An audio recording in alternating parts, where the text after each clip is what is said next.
అంతగా ఒకని జ్ఞానం వాడిని ఆశీర్వదించలేనంతగా, ఒకని పరపతి వాడిని ఆశీర్వదించలేనంతగా, ఒకని ప్రభుత్వ ఉద్యోగం వాడిని ఆశీర్వదించలేనంతగా, ఒకడు దేవునితో సహవాసం చేస్తే అభివృద్ధిలోనికి రాగలడు.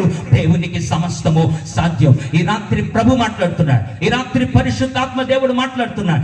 ఐగుప్తి అనుభవాల నుండి పైదికి రా. ప్రభు లేని వాడిగా ఇంతకాలం జీవించిన దినాలు చాలు. ప్రభుతో సహవాసం లేని వాడిగా ఇంతకాలం జీవించిన దినాలు చాలు. ప్రభు ఆత్మ అభిషేకం, ప్రభు యొక్క ఆత్మను పొందకుండా, ప్రభు యొక్క ఆత్మ నడిపింపులో నీకు రాకుండా నీ జీవితం ఇంతవరకు ఏదో అయోమయంగా బ్రతికిన దినాలు చాలనుకొని ఐగుప్తు అనుభవాల్లో నుండి ఈ రాత్రి నిన్ను కూడా ప్రభు ఇస్సాకుతో చెప్పినట్లుగా ఐగుప్తు దేశంలోనికి వెళ్ళొద్దు నా కుమారుడు, నా కుమార్తె.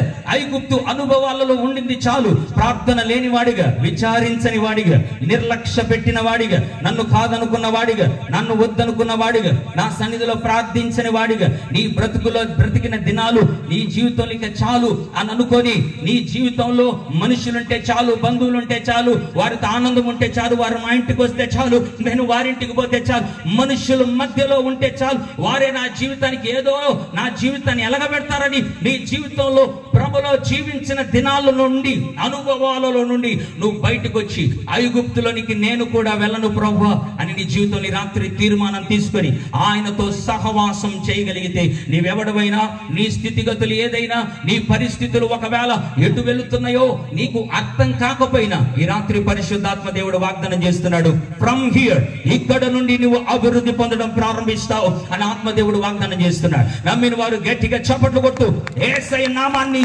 మహిమపరుద్దాం. ఐగుప్తి బైబిల్లో పాపమునకు సంకేతం, ఐగుప్తి దాసత్వమునకు సంకేతం. అందుకే ఇశ్రాయేలీయులు, జాగ్రత్త గమనించండి, ఇశ్రాయేలీయులు ఎప్పుడు పాపం చెయ్యాలని పాపిష్టి తలంపు వచ్చిన ప్రతిసారి వారి జ్ఞాపకం వచ్చినటువంటి దేశం ఏంటో తెలుసా? చాలా ఆశ్చర్యం వేస్తుందండి. ఫరో సమీపిస్తూ ఉండగా ఇశ్రాయేలీయులు కనులెత్తి వెనకొస్తున్న ఫరోను చూసి యెహోవాకు మొరపెట్టిరి. అందరూ ప్రార్థన చేశారు. వెంటనే ఏమంటున్నారో తెలుసా? అరణ్యమందు చచ్చుటకు మమ్మల్ని రప్పించితివా, ఐగుప్తులో సమాధులు లేవని ఏమన్నారు? ఈ అరణ్యములో చచ్చుటకు మమ్మల్ని రప్పించితివా, నీవు మా జోలికి రావద్దు, మేము తిరిగి ఐగుప్తీయులకు దాసుల మగుటయే మంచిది.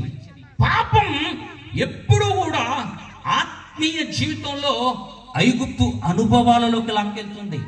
ఐగుప్తు అనుభవాల్లోకి లాక్కెళ్తుంది. ఆకాశము దేవుడు తెరిచి మన్నాను పంపించాడు, పూరెలు కురిపించాడు. అద్భుతంగా భూమి మీద యెహోవా తమకు దేవుడుగా గల జనులు ధన్యులు. ప్రేమన వారలారా, దేవుడు ఏ జనములో జరగని అద్భుతాలు చేయడం ప్రారంభించాడు, వారు నడిపించడం ప్రారంభించాడు. ఇన్ని అద్భుతాలు పొందుకుంటూ కూడా ఒక దగ్గర మాంసాపేక్ష కలిగింది. వెంటనే ఏమంటున్నారు తెలుసా? ఐగుప్తులో మేము ఉచితంగా తినిన మటన్ బిర్యానీ కేఎఫ్సీ కాదండి, ఉల్లిగడ్డలు, కీరకాయలు, దోసకాయలు. ఏంటండి కీరకాయకు నీకు ఐగుప్తి గుర్తుకు వస్తా ఉంది, ఉల్లిగడ్డలకు నీకు ఐగుప్తి గుర్తుకు వస్తా ఉంది, దోసకాయ ఏంటండి? ఆకాశం నుండి దేవుడు కురిపించే మనకంటే ఎక్కువ దోసకాయ, మనకంటే ఎక్కువగా కూరాకులు, మనకంటే గొప్పవే కీరకాయ, ఉల్లిగడ్డలు. ప్రేమిన వారలారా, జాగ్రత్త గమనించండి, అవి జ్ఞాపకమునకు వచ్చుచున్నాయి. ప్రేమిన వారలారా, పాపం ఎప్పుడు కూడా ఆకర్షించే ప్రతిసారి ఐగుప్తు వైపుకు తిరిగి నిన్ను ఆకర్షించడం ప్రారంభిస్తుంది. జాగ్రత్తగా గమనించండి. దేవుని యొక్క మనస్సు, దేవుని యొక్క ఆలోచన ఏంటో తెలుసా? వారిని బయటికి దేవుడు 430 సంవత్సరాల తర్వాత దేవుడు వారిని బయటికి తీసుకొచ్చేటప్పుడు ఏం చేశారు తెలుసా?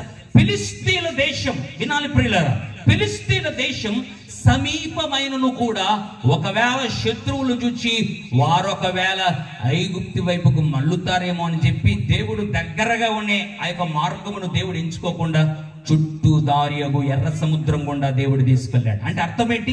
దేవుడు ఒక జిపిఆర్ఎస్, దేవుడు ఒక మ్యాప్ వారి ఎదుట ఉంచాడు, డిజైన్ చేశాడు. దగ్గరగా ఉన్నా కూడా వీరిని ఈ వైపు తీసుకోకూడదు. ఎందుకు తీసుకోకూడదు ప్రభువా? కాళ్ళ నొప్పులు వస్తాయేమో ప్రభువా, లేదా అలసిపోతారేమో ప్రభువా, ఎందుకంటే తీసుకెళ్ళకూడదు? దేవుడు ఒక స్కెచ్ చేయడం ప్రారంభించాడు. ఎందుకు తీసుకెళ్ళకూడదో తెలుసా? శత్రువులు రానే వస్తారు, రావంగానే వారి మనసు మళ్ళీ ఐగుప్తు వైపుకు మళ్ళుతుంది. కాబట్టి చుట్టూ మృత్యుదాయకు ఎర్ర సముద్రం కూడా ప్రభు తీసుకెళ్ళాడు. అద్భుతములు చేయడానికి నేను సిద్ధము గాని, నేను ఎంతైనా వారి జీవితంలో I'm ready to do any miracle in their life. వారి జీవితంలో ఏ అద్భుతమైన చేయడానికి సిద్ధమే గాని ఐగుప్తు వైపుకు మాత్రం వాడు తిరగకూడదు, ఐగుప్తు వైపుకు మాత్రం వారు మరలకూడదు.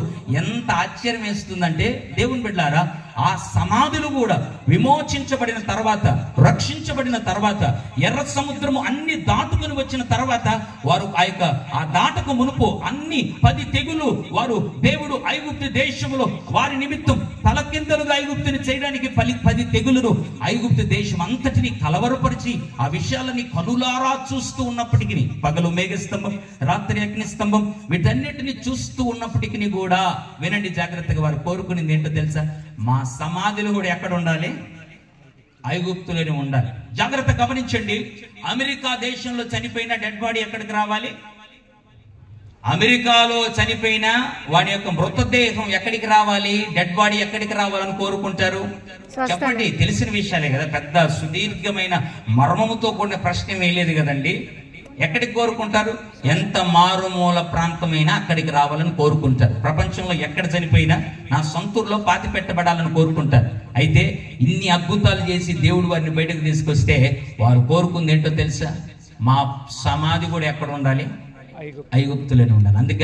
అందుకే అడిగారు మోషేతో, ఐగుప్తులో సమాధులు లేవని ఇక్కడికి తీసుకొచ్చావా? ఏంటి దేవుడు ఒక ప్రక్క మానవుని జీవితంలో అభివృద్ధి పొందింప చేయాలని ఐగుప్తు అనుభవాలనే వాడి జీవితంలో ఉండకూడదని బయటకు తీసుకొస్తుంటే మీరు సమాధి కూడా ఐగుప్తులోనే ఉండాలని కోరుకోవడం ఎంత మాత్రం సమంజసం? ఒకసారి ఆలోచన చేయి. అయితే ఒక విషయం చెప్పమంటారా? యోసేపు తన ఎముకలు, ప్రేమిన వాళ్ళరా, దేవుని చిత్తానుసారంగా ఐగుప్తు దేశమునకు వెళ్ళిపోయినప్పటికీ కూడా ఐగుప్తులో నా ఎముకలు కూడా ఉండకూడదు అని ముందుగానే చెప్పాడు. గట్టిగా స్తోత్రం చెప్పండి. భక్తుడు ఎప్పుడు కూడా, విశ్వాసి ఎప్పుడు కూడా ఖచ్చితంగా ఐగుప్తుని ప్రేమల వాళ్ళారా తృణీకరించేవాడుగా ఉంటాడు. ఐగుప్తు అనుభవాలను ప్రేమించేవాడుగా ఉండడు. ఐగుప్తు అనుభవాలను హత్తుకునేవాడుగా ఉండడు. ఐగుప్తు అనుభవాలను ఇష్టపడేవాడుగా ఉండడు. అద్భుతమైనటువంటి ఒక సత్యం చెప్పమంటారా అండి? అద్భుతమైనటువంటి మాట చెప్పమంటారా? అద్భుతమైనటువంటి సత్యం చెప్పమంటారా? జాగ్రత్తగా గమనించండి, సమయం లేదు కాబట్టి జస్ట్ రెఫరెన్స్ ఇస్తున్నాను. హెబ్రీయులకు రాసిన పత్రిక 11వ అధ్యాయం మీరు ఇంటికి వెళ్ళాక 24 నుండి 27 వచనాలు మీరు క్షుణ్ణంగా గమనించినట్లయితే, మోషే ఎవరో తెలుసా అండి? ఫరో కుమార్తె యొక్క కుమారుడు. అంతఃపురములో ఉన్నాడు, రాజుగారి భోజనం కలిగి ఉన్నాడు, సుఖభోగాలు, లగ్జరియస్ లైఫ్, లావిష్ లైఫ్ కలిగి ఉన్నప్పటికీ కూడా వాట్ ద బైబిల్ సేస్, దేవుని వాక్యం ఏమంటుందో తెలుసా? మోషే ఫరో కుమార్తె యొక్క కుమారుడు అని అనిపించుకోవటం కంటే, అల్పకాల ఆ యొక్క పాప భోగములను అనుభవించుట కంటే దేవుని ప్రజలతో శ్రమైన మేలని చెప్పి ఐగుప్తును విడిచిపోయెను. గట్టిగా స్తోత్రం చెప్పండి. గట్టిగా 2 చేతుల పైకి తీసి ఒకసారి వందనాలు చెప్పండి. హల్లెలూయా. ఏ పరిస్థితి అయినా లగ్జరియస్ లైఫ్, విలాసవంతమైన జీవితం, రాజుగారి భోజనం, అంతఃపురములో ఆశ్రయం అన్ని కలిగి ఉన్నప్పటికీ మోషే ఒక అద్భుతమైన తీర్మానం తీసుకున్నాడు. What was his decision? ఏంటి తన తీర్మానమో తెలుసా?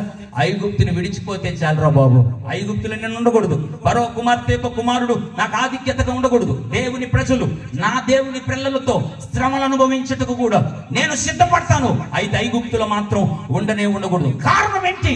ఎందుకు మీరందరూ కూడా ఐగుప్తు అనుభవాలలో నుండి, ఐగుప్తులో ఉంటూ కూడా ఐగుప్తును వద్దనుకొని, ఐగుప్తులో ఉండకూడదనుకొని, ఐగుప్తు అనుభవాలలో ఉండకూడదనుకొని, ఐగుప్తులో అన్ని సర్వ సమృద్ధులకు ఐగుప్తు నిలయమైనా కూడా ఐగుప్తులో ఉండకూడదు అని తీర్మానం తీసుకోవడానికి గల కారణం ఏంటో తెలుసా? It's a godless place. దేవుడు లేని ప్రాంతం, దేవుని ఆత్మ లేని ప్రాంతం. ఆఫ్టర్ ఆల్ నీ జీవితంలో దేవుడు ఒక చిన్న ఉద్యోగం ఇవ్వగానే, జస్ట్ ప్రార్థించి ప్రభుత్వ ఉద్యోగం నీకు ఇవ్వగానే ఆదివారం మందిరానికి రావడం నీకు కష్టం. కారణం ఏంటి? Duty brother. ఈ లోకంలో ఉండే ఏవి కూడా నిన్ను ప్రభు రాజ్యానికి తీసుకెళ్ళవు. నీ జీవితములో నీ స్థితి ఏదైనా, నీ జీవితంలో దేవుని రాకడకు మునుపు పరిశుద్ధాత్మ దేవుడు ఈ పుత్తూరు ప్రాంతంలో, ఈ ప్రాంగణంలో తన మాటలు ఈ రాత్రి తన సేవకుడైన, దీన సేవకుడైన నా ద్వారా వినిపిస్తున్న మొట్టమొదటి మాట ఏంటో తెలుసా? నీవు అభివృద్ధి పొందాలి అనంటే, నీ కుటుంబం అభివృద్ధి పొందాలి అనంటే, నీ వ్యాపారం అభివృద్ధి పొందాలి అనంటే, నీ పరిచర్య అభివృద్ధి పొందాలి అనంటే, దేవుడు లేని అనుభవాల్లో నుండి, దేవుని ఆత్మాభిషేకము లేని అనుభవాల్లో నుండి, దేవునితో సన్నిహిత సహవాసము లేనటువంటి అనుభవాల్లో నుండి, యెహోవా యొద్ద విచారించని అంటే ప్రార్థన లేని అనుభవాలలో నుండి, యెహోవాను నిర్లక్ష్యము చేసి లెక్క చేయకుండా, దేవుని మందిరాన్ని, వాక్యమును, ప్రార్థనా జీవితాన్ని లెక్క చేయకుండా నేను క్రైస్తవుణ్ణి అని నీ జీవితంలో భ్రమలో సాగిపోతూ ఇంకా వ్యసనాలలో, ఇంకా పాపపు బంధకాలలో, సాతాను కబంధ హస్తాల్లో నువ్వు ఇంకా నడిపించబడుతూ ఉన్నట్లయితే ఈ విడుదల ఉజ్జీవ ఆశీర్వాద కూడికలు 2వ దినమున పరిశుద్ధాత్మ దేవుడు మాట్లాడుతున్నాడు. కమ్అట్ ఫ్రమ్ ఈజిప్ట్ అనుభవాల్లో, ఐగుప్తు అనుభవాల్లో నుండి ఈ రాత్రి రా, నాతో సహవాసం చేయడానికి ఇంకైనా నువ్వు తీర్మానం తీసుకోగలిగితే, ఇస్సాకు ఐగుప్తు దేశమునకు వెళ్ళాలని అనుకున్నా కూడా నువ్వు ఐగుప్తు దేశానికి వెళ్ళొద్దు అన్నప్పుడు తన ఆలోచన మార్చుకున్నట్లుగా, తన తలంపు మార్చుకున్నట్లుగా, తన ఆలోచన విధానాన్ని, తీర్మానాలను, ఉద్దేశాలను మార్చుకున్నట్లుగా ఈ రాత్రి ఇంతవరకు ఎంత భయంకరమైనటువంటి బ్రతుకు నీ జీవితంలో కలిగి ఉన్నప్పటికీ కూడా ఈ రాత్రి యేసై ఉంటే చాలు, యేసై దగ్గరికి వస్తున్నా, యేసైతో సహవాసం కావాలి, యేసైతో నడవాలి, యేసై నాకు కావాలి అని ఈ రాత్రి నువ్వు తీర్మానము తీసుకోగలిగితే, ఈ రాత్రి నువ్వు ఎంత భయంకరమైన పరిస్థితుల్లో, ఎంత అట్టడుగు స్థితిలో నువ్వు అనగారిపోయినప్పటికీ కూడా నా ప్రభు పెంట కుప్ప మీద నుండి ప్రజల ప్రధానులతో కూర్చోబెట్టడానికి నిన్ను పైకెత్తడానికి దిగి వస్తున్నాడు. నమ్మిన వారు గట్టిగా చప్పట్లు కొడుతూ ఆయన బీదలను పైకెత్తేవాడు. పెంట కుప్పల నుండి ప్రధానులతో కూర్చోబెట్టడానికి ఆయన పనికిరాని వారిని లేవనెత్తేవాడు. ఈ రాత్రి సమయంలో దేవుని సేవకుడిగా మళ్ళీ జ్ఞాపకం చేస్తున్నా, నీ చదువు నిన్ను అభివృద్ధి పరచలేదు. నువ్వు అనుకున్న స్థాయిలోనికి ఒకవేళ అభివృద్ధి చెందుతున్నట్లుగా నీకు అనిపిస్తా ఉండొచ్చేమో గాని ఆ అభివృద్ధి ప్రియ దేవుని బిడ్డలారా తాత్కాలికమే. నీ చదువు ఇవ్వలేని అభివృద్ధి, నీ ఆస్తి ఇవ్వలేని అభివృద్ధి, నీ అంతస్తు ఇవ్వలేని అభివృద్ధి, నీ జ్ఞానం ఇవ్వలేని అభివృద్ధి, నీ పరపతి ఇవ్వలేని అభివృద్ధి, నీ తెలివితేటలు ఇవ్వలేని అభివృద్ధి, ఈ లోకంలో నీకున్నటువంటి జీతము జీవితము ఇవ్వలేనటువంటి అభివృద్ధి యేసయ్యతో సహవాసం చేస్తే దక్కుతుందని ఈ రాత్రి మళ్ళీ జ్ఞాపకం చేస్తున్నాను. Come into the fellowship with God. యోబుకు 3 స్నేహితులు ఉన్నారు. ఆ 3 స్నేహితుల పేర్లు ఎలీఫజ్, జోఫరు, బిల్దదు.